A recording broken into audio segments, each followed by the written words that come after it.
Hey there, I'm Pamela. I'm 29, armed with a marketing degree, and currently job hunting like it's a full-time gig. Because, spoiler alert, it basically is. It's been a rough few months without work, but I've got a big interview lined up at a swanky marketing firm downtown, James & Co. It feels like my shot at finally turning things around. Family's supposed to have your back, right? At least that's what I always believed. My older sister, Nancy, and I have always been close, sharing clothes, borrowing makeup, and dishing about everything under the sun. Her husband, Jack, has always felt more like a brother than an in-law. Last night, we were all gathered around the dinner table at my parents' house, enjoying Mom's lasagna, her masterpiece. I couldn't keep it to myself any longer. Guys, I've got news, I blurted, practically bouncing in my seat. What is it, sweetie? Mom asked, her fork hovering midair. I landed an interview at James & Co. It's this Thursday. The room erupted with congratulations. Mom was already plotting my outfit. Dad looked proud enough to burst, and Nancy, well, her smile didn't quite reach her eyes. That's great, Pam, she said, squeezing my hand. You'll knock them dead. But something in her tone felt off, like a faint crack in her usual enthusiasm. As the night went on, little things started to stick out. Jack was quieter than usual, pushing his food around his plate. When the conversation turned to money, because it always does when you're job hunting, I caught a quick glance exchanged between him and Nancy. Worry? Guilt? Frustration? I couldn't pin it down, but it lingered. Later that night, sprawled out on my bed, I spilled everything to my best friend, Zoe. Zoe, this could be it. The job, the salary, the fresh start. Okay, maybe not the corner office right away, but you get me. She laughed on the other end. Girl, you've got this in the bag. Just breathe, okay. I know, I said, rolling my eyes even though she couldn't see. It's just, Nancy was acting weird. And Jack, he looked like someone stole his lunch money. Maybe they're stressed about their own stuff, Zoe suggested. Don't let it throw you off. This is your moment, Pam. You're right, I said, brushing away the nagging feeling. Enough about that. Help me pick out an outfit. Thursday morning came faster than I expected. I woke up before my alarm, excitement and nerves tangled in my stomach. I went through my prep ritual, hair perfect, outfit on point, resume triple-checked. I grabbed a to-go coffee and headed out, feeling invincible. The drive downtown was a blur of pep talks and deep breaths. When I arrived at the sleek James & Co. building, I felt a rush of confidence. You've got this, I whispered, smoothing my blazer one last time. Inside, I was greeted by a sharply dressed woman in her 40s. Her smile was polite, but her eyes didn't match the warmth of her words. Red flag number 1. Miss Carter, please have a seat, she said, gesturing toward the chair across from her. Thank you, I said, trying to sound calm. We have some concerns to address before we begin, she said, sliding a folder onto the desk. My stomach dropped. Concerns. We received an anonymous email this morning with some troubling information about you. Her voice was crisp, her tone all business. Can you explain your criminal record? I blinked, completely blindsided. I'm sorry, what? Your criminal record, she repeated, her expression hardening. And while we're at it, perhaps you'd like to address the substance abuse allegations outlined here. My breath caught in my throat. There must be some mistake, I stammered, my heart pounding. I don't have a criminal record, and I certainly don't have any substance abuse issues. She didn't look convinced. Miss Carter, we take these claims very seriously. If you're not going to be honest with us. I am being honest. I interrupted, my voice rising in panic. There's been some kind of mistake. Please, can I see this email? The interviewer shook her head, her expression unchanged. I'm afraid that's confidential. Look, Miss Carter, I think it's best if we end this here. And just like that, it was over. I stumbled out of the office in a daze, barely remembering to thank the receptionist on my way out. My legs felt like lead as I made it to the parking lot, where I fumbled for my phone with shaking hands.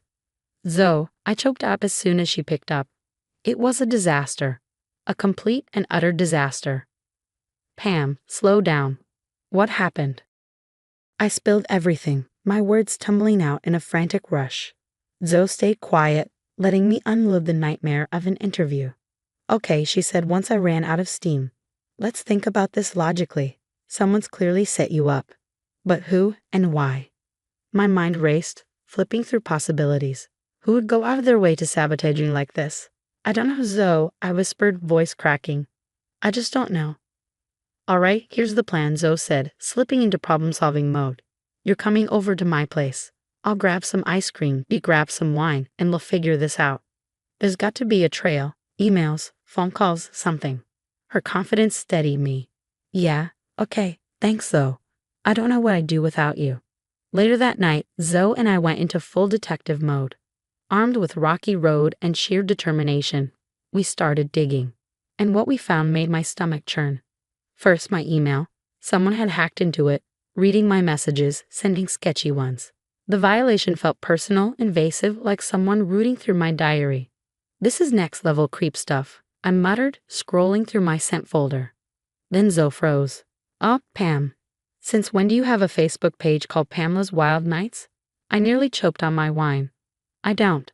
But there it was, a profile littered with photoshopped pictures of me doing cake stands, smoking, and God knows what else. The final blow? We discovered someone had made anonymous calls to James & Co., spinning scandalous stories that would make a tabloid blush. This is insane, I whispered, my head spinning. Who'd go to all this trouble? The answer hit me like a freight train.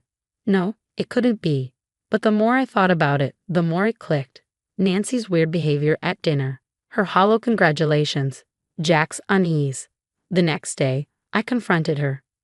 Nancy, I said, forcing my voice to stay steady. Did you have anything to do with sabotaging my interview? Her eyes widened.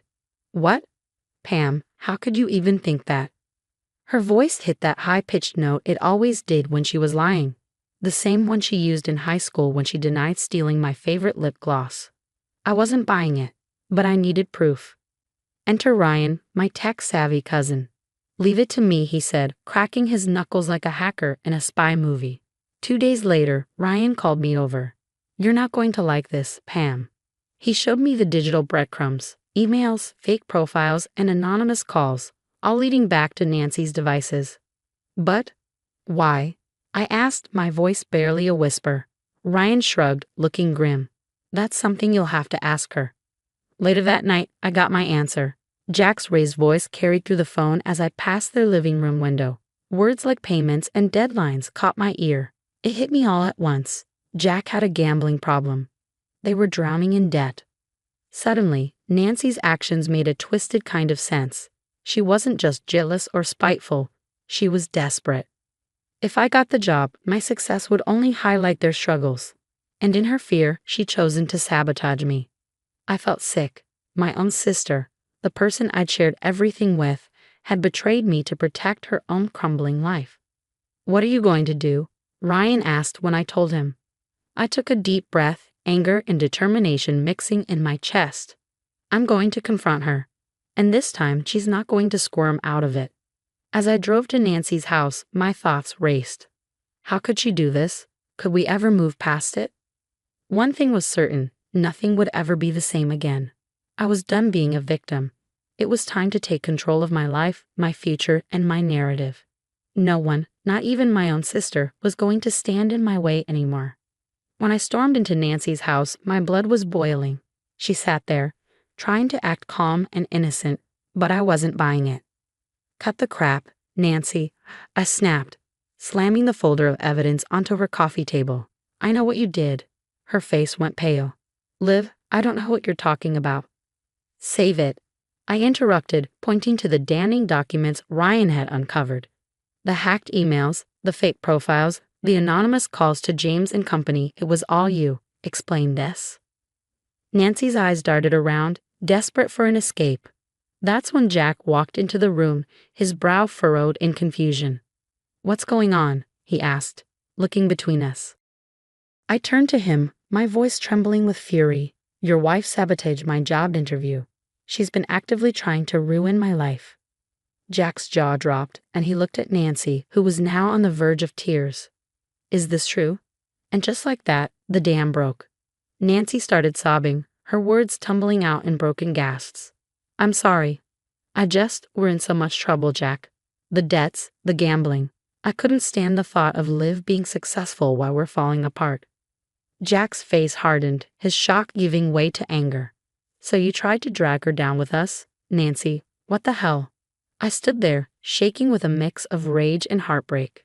Seeing her break down was like watching a slow-motion car crash. Horrifying, but impossible to look away from. I trusted you, I said, my voice barely above a whisper. You're my sister. How could you do this to me? Nancy reached out to me, tears streaming down her face. Liv, please, I wasn't thinking straight. We can fix this, right? I stepped back, shaking my head. No, Nancy, we can't. I turned to Jack, my tone softer but firm. You both need help. I'll help you find a support group for the gambling, Jack. But after that, I'm out. I'm done. The next few days passed in a blur of emotions. I reached out to James and Company, explaining the situation with as much honesty and professionalism as I could. To my surprise, they were understanding. We were impressed by how you've handled this, the HR manager said. We'd like to offer you another interview. 6 months later, my life looks completely different. I'm thriving at James and Company, working on exciting campaigns that make me love what I do. My mornings are filled with purpose, and my evenings are often spent laughing over wine with Zoe or learning coding basics from Ryan. As for Nancy and Jack, they're in counseling. Last I heard, they're trying to rebuild, but the family has kept their distance. It hurts, but I hope they figure things out, for their sake, not mine. Sometimes I miss the sister I thought I had. The one who braided my hair before school dances, who held me when I cried over my first heartbreak. But then I remember what she did, and I know I made the right choice. This ordeal has taught me the importance of surrounding myself with people who lift me up, not drag me down. And sometimes, those people aren't the ones you expect. So here's to new beginnings, to standing up for yourself, and to realizing that you don't need to dim your light for anyone, not even family. Would I ever forgive Nancy? I don't know. Maybe someday, if she proves she's changed. But forgiving doesn't mean forgetting, and it doesn't mean letting her back into my life. Some betrayals cut too deep. What about you? If you were in my shoes, could you forgive your sister? Or is sabotaging your future an unforgivable betrayal?